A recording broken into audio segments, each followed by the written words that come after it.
April 8, 1943, 27,000 feet above Reims, France. The cockpit of the Bf-109G is a freezer box, vibrating with the metallic scream of the Daimler-Benz engine. Oberleutnant Karl-Heinz Bremer presses his oxygen mask tighter against his face, his boots numb from the sub-zero draft.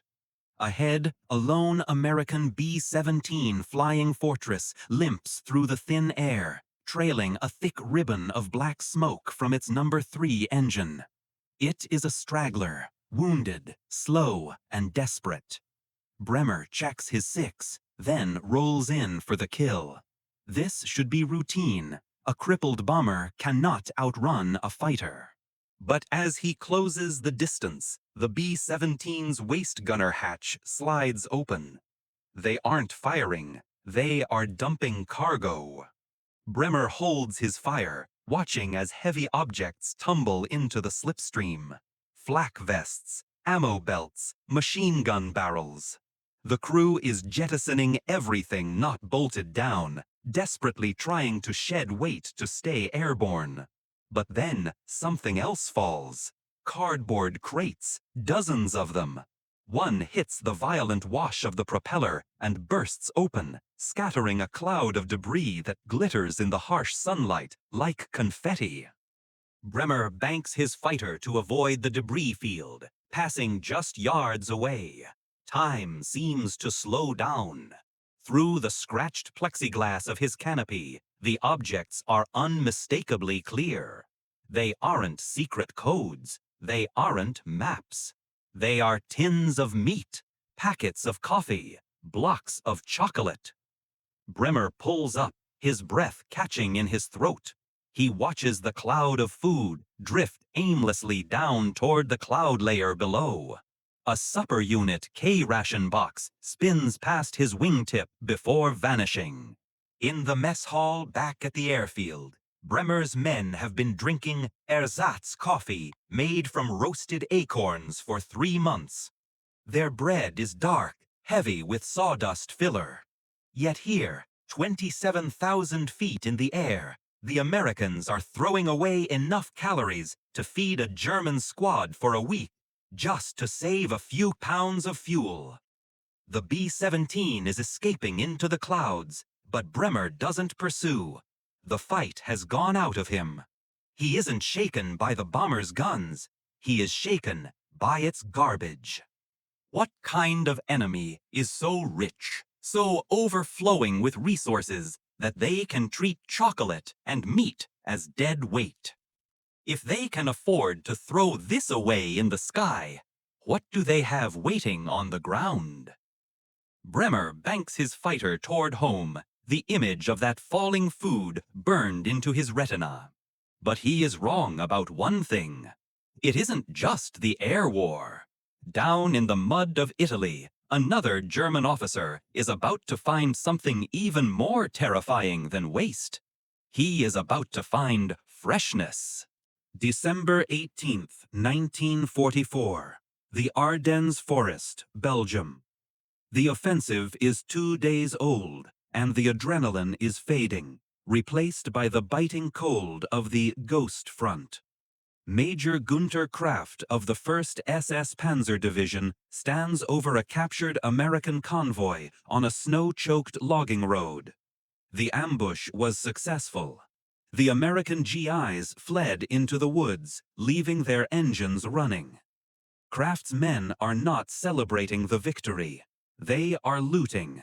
Like starving wolves, they tear through the canvas backs of the trucks, ignoring weapons and ammunition. They are looking for one thing: food. Kraft watches as a young corporal pries open a canvas mailbag found in the back of a Willys Jeep.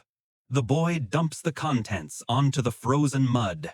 Letters, hundreds of them, brightly colored Christmas cards, small, carefully wrapped parcels tied with string.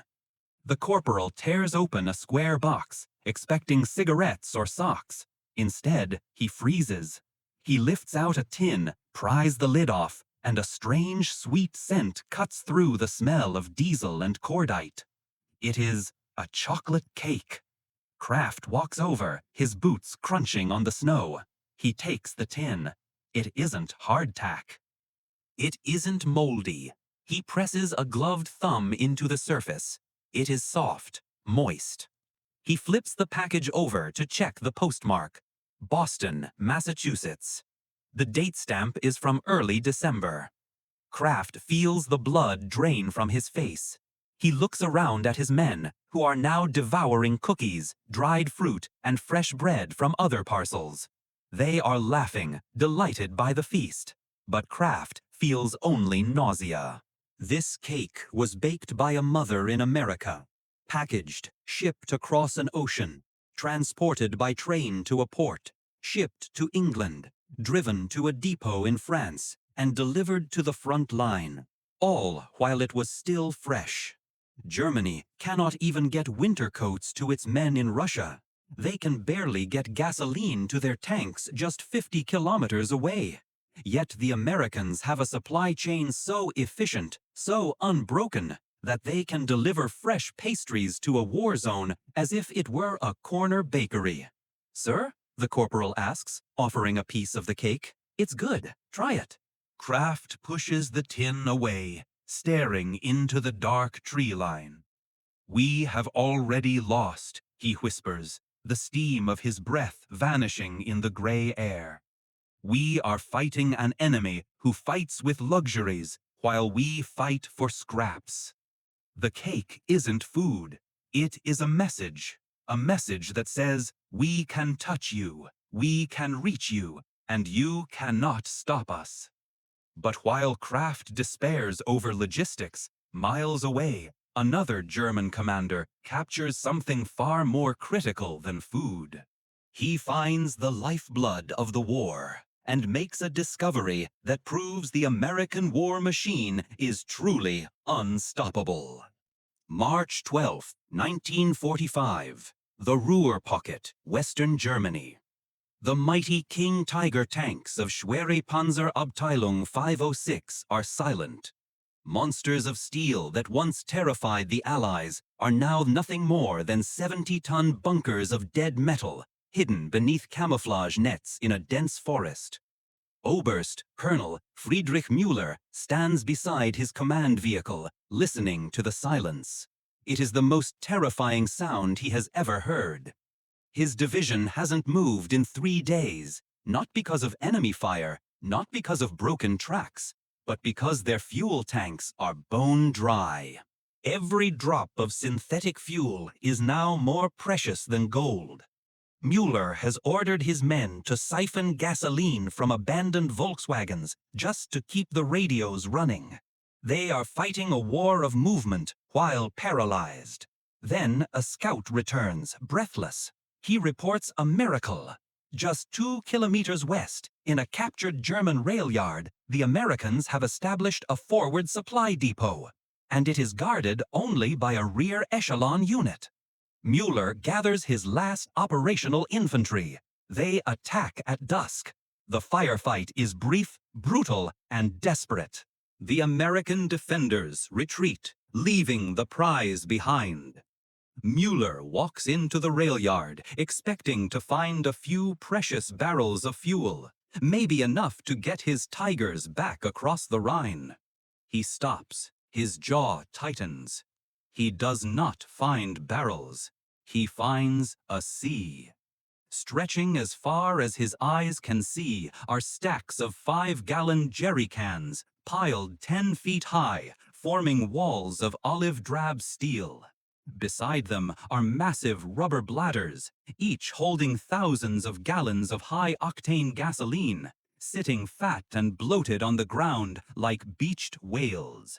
A captured American manifest lies on a crate.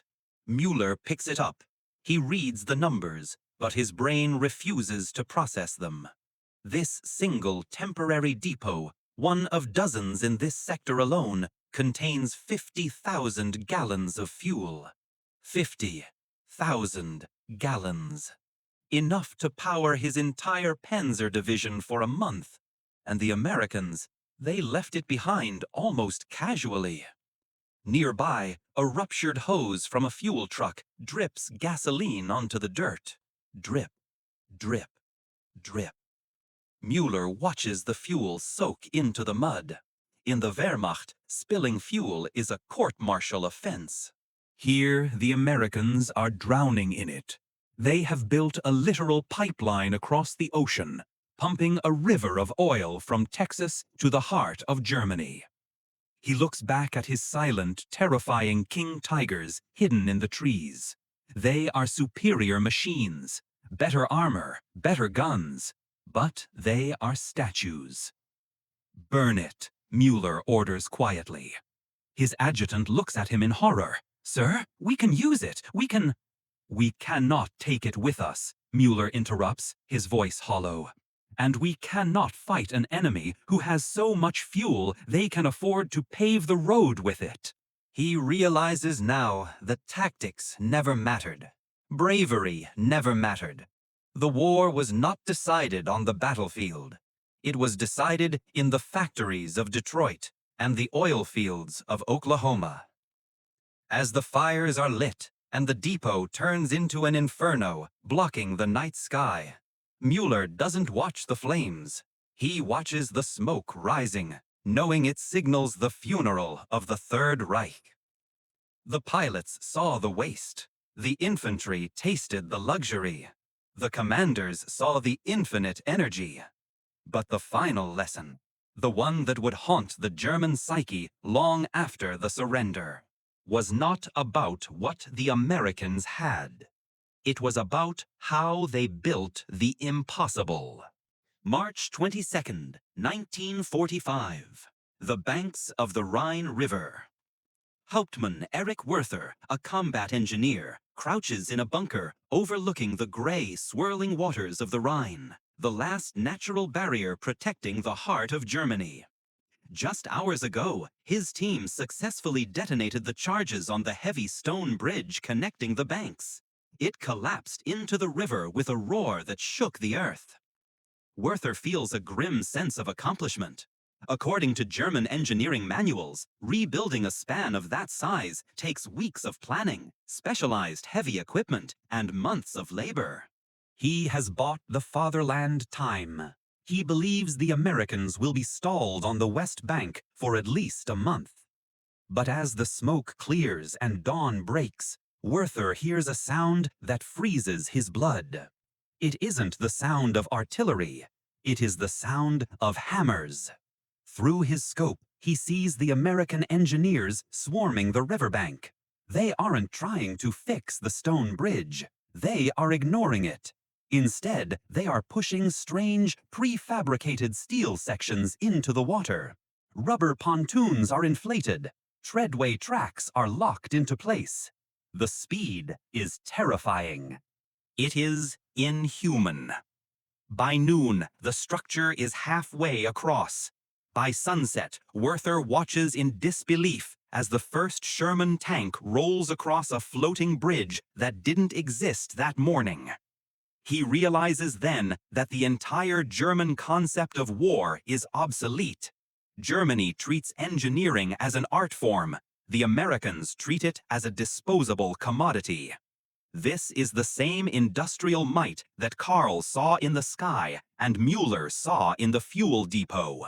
It is the power that took the Liberty ship, a vessel that should take months to build, and revolutionized production so drastically that, thanks to civilian innovation, they were appearing every 4 days instead of 230. Werther drops his binoculars. The Rhine was supposed to be a wall. The Americans turned it into a highway. In the end, Germany wasn't defeated by a better tank or a braver soldier. It was defeated by the cargo ship, the 2.5-ton truck, and the pontoon bridge. It was defeated by a nation that could mass-produce victory on an assembly line and ship it across the world faster than the Wehrmacht could retreat. As the endless column of American armor begins to thunder across the floating steel, Werther doesn't reach for his rifle. He leans his head back against the cold concrete of the bunker and closes his eyes. The war didn't end with a bang. It ended with the hum of an engine that never stops coming.